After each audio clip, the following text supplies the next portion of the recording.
There's nothing scarier than being harmed by something that you can't even see. Something that you don't choose, don't smell, can't taste, but is still invading your body every single day. And there is no way to prevent it. That is exactly what is happening with perfluoroalkyls or PFAS, forever chemicals.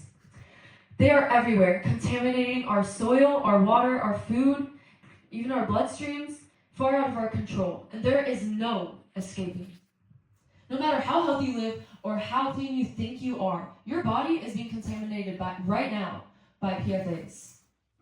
As an AP chemistry student, I understand the science behind why PFAS are so harmful and what makes them one of the most urgent chemical threats there are today. To understand PFAS, we must examine why they are detrimental to environmental and human health and what we can do to prevent their spread.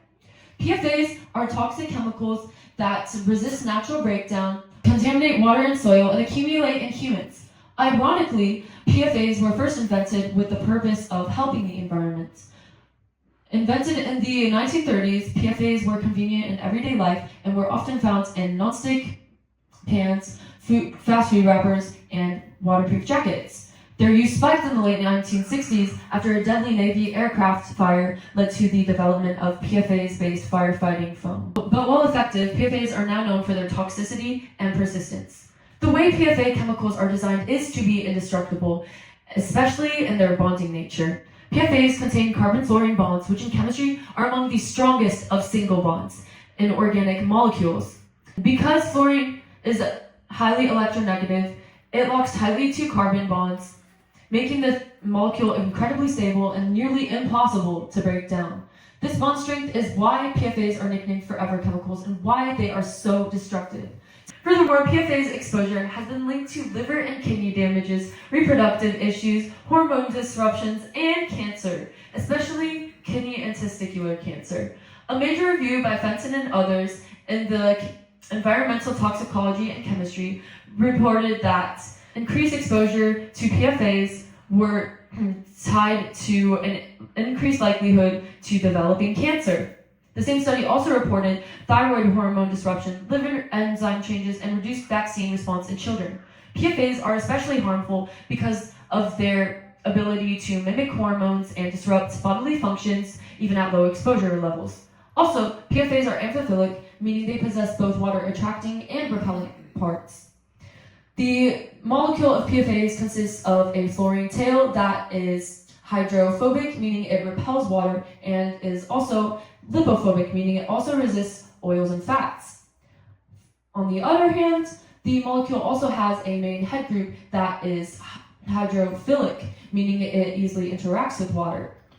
Review led by researcher Diana Godgas found that the structure of PFAS allows them the unique ability to spread quickly through water systems and interact with proteins in the human body, allowing them to build up in blood, liver tissue, and even breast milk. Together, the unique structure and chemical properties of PFAS are what makes them so dangerous. They don't disappear, they don't degrade, and they are already everywhere. After uncovering just how hazardous PFAS truly are and how deeply they have infiltrated our environment, it becomes clear that no one is safe.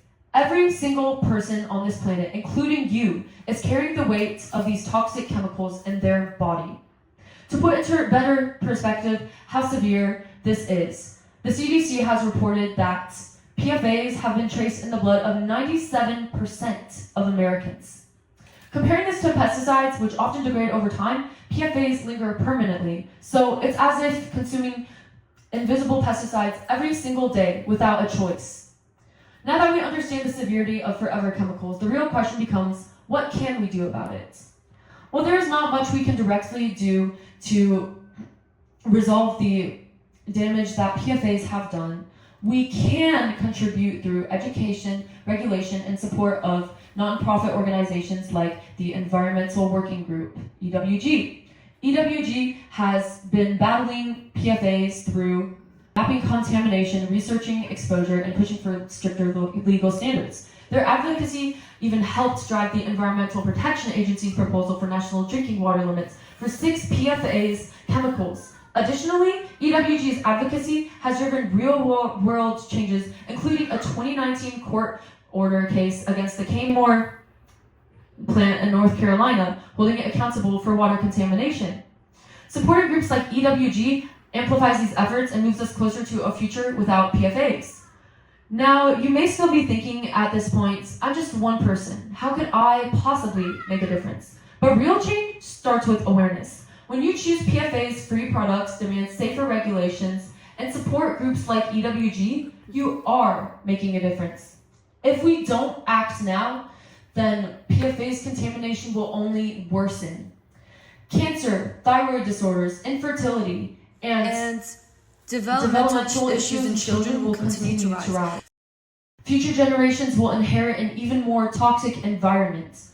But if we do act, then new regulations could slash PFAS emissions, safer alternatives could replace them, and pure water could become a right again, not a privilege. Future generations could live in a healthier world,